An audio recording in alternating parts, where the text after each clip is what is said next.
ميعادنا النهاردة مع أحدث أفلام أكشاي كومار، وهو ملخص فيلم سيلفي، واللي بيحصل فيها سوء تفاهم كبير بين ضابط مرور بسيط في المرور وبين ممثل عالمي مشهور، لدرجة إن الخلاف ده ممكن يسجن واحد فيهم. يا ترى الخلاف ده هينتهي على إيه؟ ده اللي هنشوفه في الملخص بتاعنا. بس قبل ما نبدأ، لو لسه جديد في القناة ما تنساش تعمل اشتراك وتفعل الجرس عشان يوصلك فيديوهاتنا أول بأول. المربع اللي تحت دوس عليه وخليك جدع.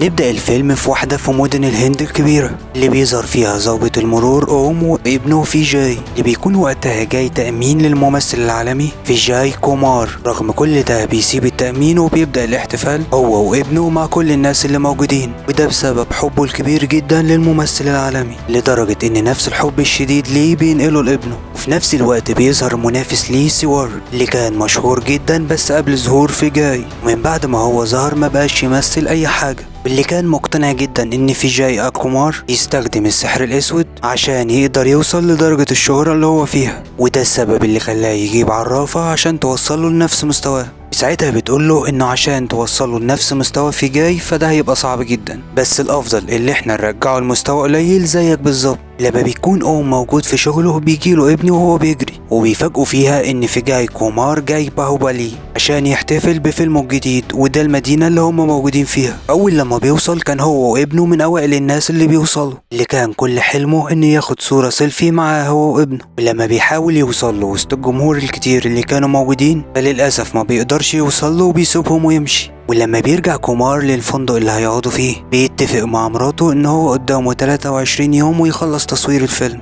بعدها هيسافروا هما الاتنين عشان يستقبلوا مولودهم الجديد.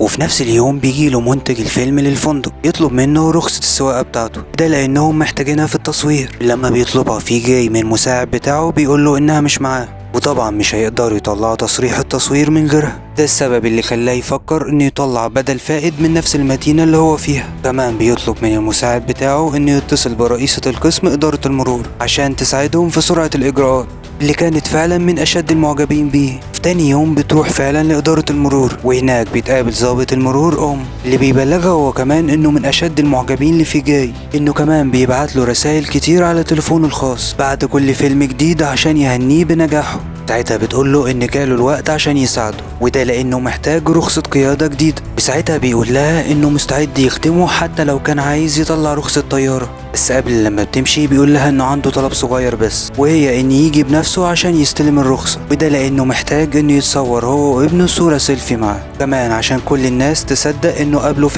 فعلا. اول لما بتروح لكومار بتقوله على طلب اوم، وانه كمان كلمه كتير على الموبايل بتاعه وحاول يبعت ليه اكتر من رسالة. في مرة من المرات رد عليه كومار بنفسه برسالة، وفعلا ابتدى المساعد بتاعه يقرأ كل الرسائل اللي كان بيبعتها له. لما بيقرأ له الرسائل بيعجب كومار بالرسائل بتاعته، يوافق فعلا ان يقابله وياخد صورة سيلفي معاه، اللي ما كانش مصدق نفسه اول ما عرف انه هيقابل الممثل العالمي. بيجي اليوم اللي هيوصل فيه كومار للقسم عشان يستلم فيه رخصته، وقتها بيكون اوم واقف على باب القسم عشان يستقبله بنفسه، بس بيتفاجئ وقتها ان في عدد كبير من وسائل الاعلام وصلت للقسم، وبيستغرب وقتها مين اللي اتصل بيهم. لما بيروح للرئيس بتاعه وبيسأله عن مين اللي عمل كده فبيقول له اكيد هما دايما بيحبوا الشهرة تبقى موجودة حواليهم. لما بيكون في جاي في الطريق وبيتحرك للمرور يتصل بيه الدكتور الشخصي بتاعه، يقول له ان ممكن في بشاير مشكلة هتحصل للمولود بتاعه، وان نتائج التحليل هي اللي هتأكد لو في مشكلة ولا لا. بعد لما بيقفل معاه بيكون كومار وصل للقسم، وساعتها بيتفاجئ بكم المراسلين اللي موجودين هناك، لدرجة انه مش عارف يمشي بعربيته وسطهم.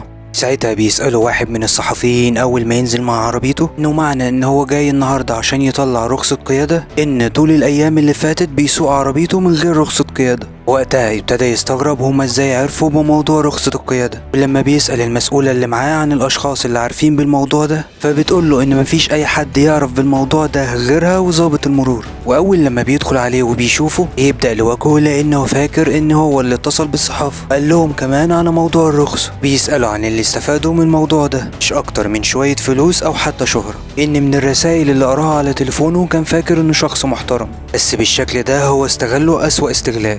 طبعا اوم كان واقف ومش مصدق كل الكلام اللي بيسمعه ده، لانه كان منتظر كلام تاني غير اللي بيسمعه دلوقتي. ولما بيشوف كومار الهدية اللي معاه بيمسكها منه وبيوقعها على الأرض. ده اللي خلى ابنه الصغير يخاف منه ويستخبى ورا أبوه، ويسيبهم بعدها من غير ما ياخد الرخصة وبيتحرك لعربيته مرة تانية. قبل ما يمشي بينزل له أوم وبيمسك باب العربية، وساعتها بيقول له قدام كل الصحفيين إنه مش هينفع يسوق العربية من غير رخصة، وإنه لازم ينزل منها دلوقتي.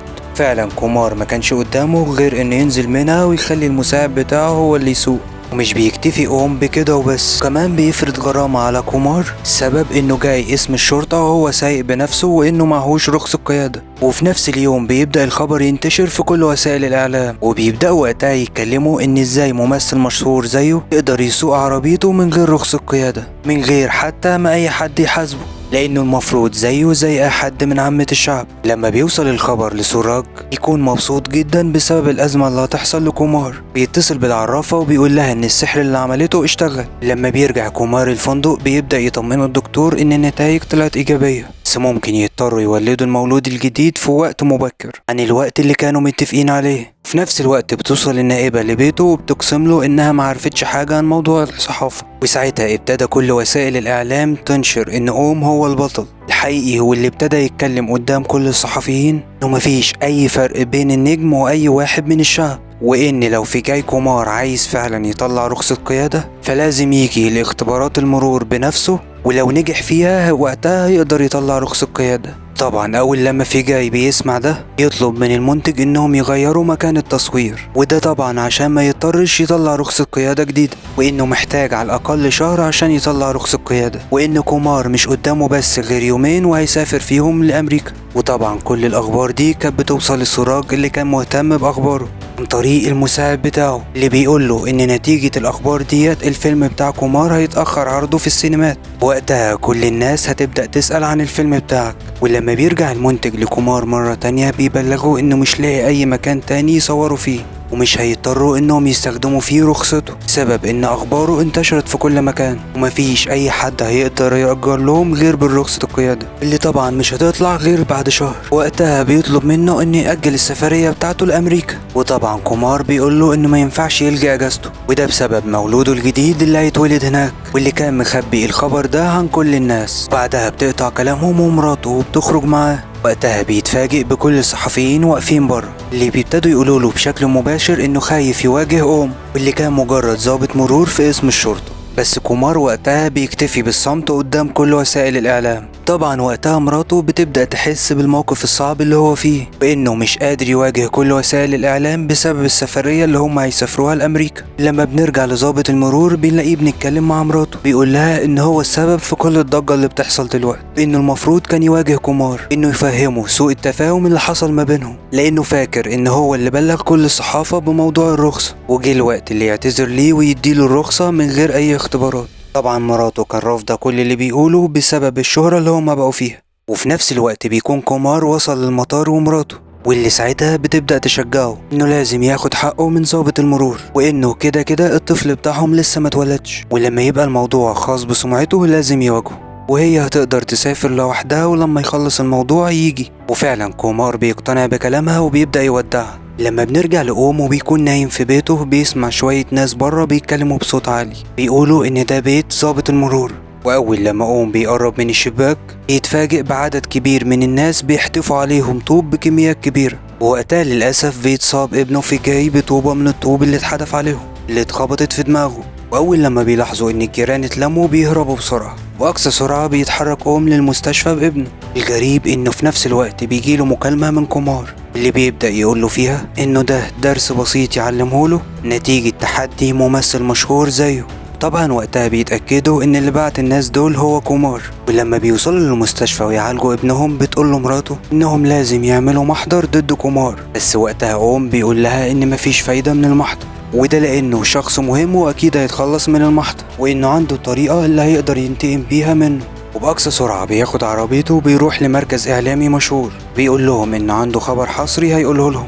ولما بيطلع النهار بيروح المساعد كومار وبيصحيه، وكمان بيفتح ليه الأخبار اللي كان منتشر فيها خبر رمي الحجارة على منزل الضابط واللي ابنه فيها اتصاب، واللي بيكون فيها المتهم الأول هو كومار. لما بتتحرك كل الصحافة لبيت الضابط أوم سألوه عن الدليل اللي بيتم بيه كومار باللي حصل، يوري لهم تسجيل المكالمة اللي حصلت ما بينهم اللي كانت بعد 10 دقايق من الهجوم. بيبدأ يتحرك وقتها هو وكل وسائل الإعلام لبيت كومار، بيقول لهم إنه هيفضل معتصم قدام البيت لغاية لما كومار يعتذر له عن كل اللي حصل بنفسه. طبعا وقتها بيبدأ كومار يفكر إنه إزاي يتصرف في الموقف اللي زي ده، لأن وقتها بتبدأ كل وسائل الإعلام تطالب بمقاطعة كل أفلام كومار، لأن دي الحاجة الوحيدة اللي هتعلمه الدرس. بس وقتها بيقرر كومار إنه ما يسكتش، وبيخرج عشان يواجه كل الناس اللي معتصمين قدام بيته.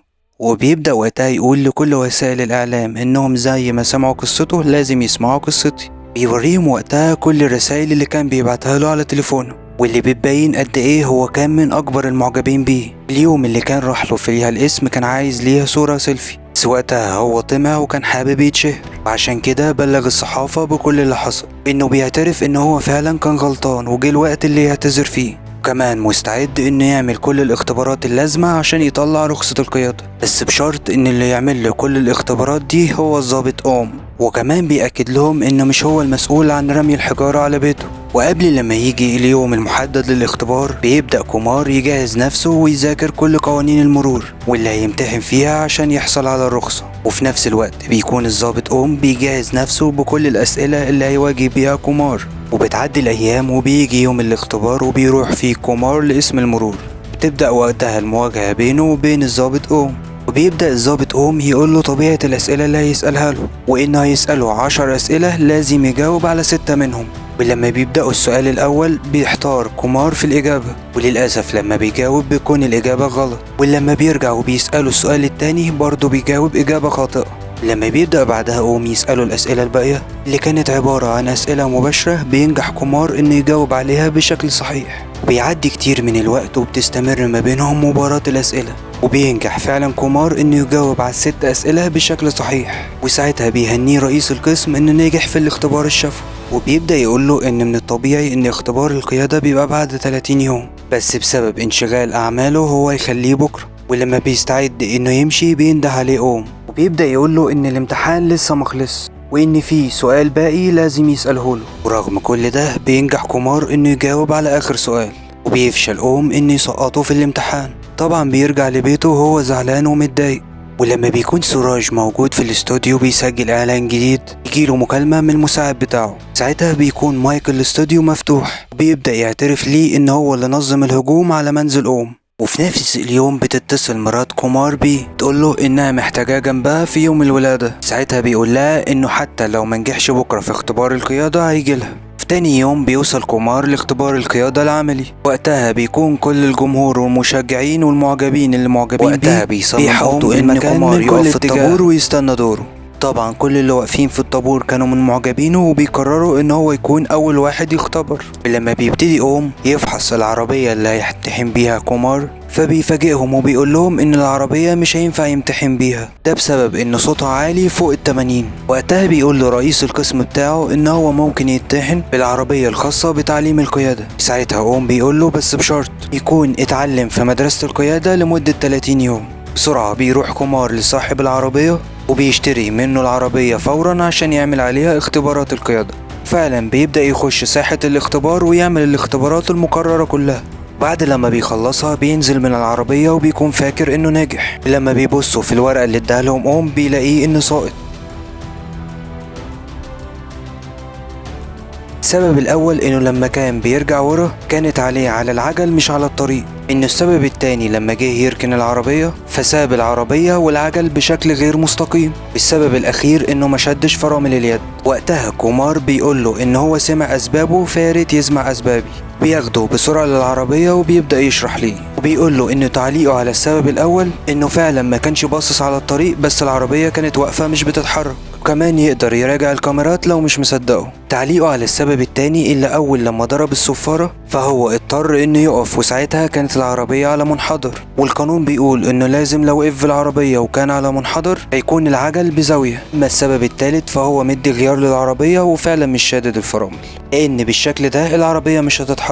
وقتها اوم بيقول لهم انه فعلا كده نجح. الشكل ده مش بيبقى غير الاختبار التالت وهو اختبار الطريق. ولما بيروح مساعد كومار للضابط وبيسأله عن الميعاد فبيقول له بعد 36 دقيقة. وطبعا خلال الوقت ده كان كل الجمهور متابع ومتضايق من اللي بيحصل. بس الغريب ان بيروح له الضابط بيقول لهم ان دلوقتي جه ميعاد الغدا بتاعه وان الاختبار هيتم بعد الغدا. بالشكل ده ابتدى الجمهور يشتم في الضابط. في اخر لحظة بيتراجع عن رأيه بعد لما بيروح له الرئيس بتاعه بيقول له انه بالشكل ده الجمهور هيخش يضربنا كلنا. وساعتها بيروح لكومار وبيقول له ان الحجوزات كلها دلوقتي ملغية وانه يجيله بكرة عشان يتم الاختبار.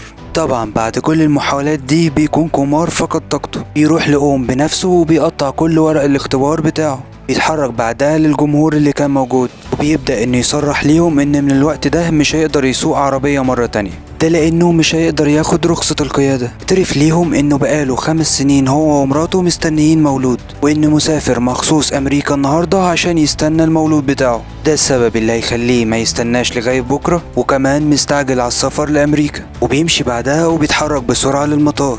بسبب الكلام اللي قاله بيصير كل الجمهور مش بتقدر قوات الشرطة انها تمنعهم، بيبدأوا يتحركوا كلهم بشكل مندفع ناحية وبيضربوه.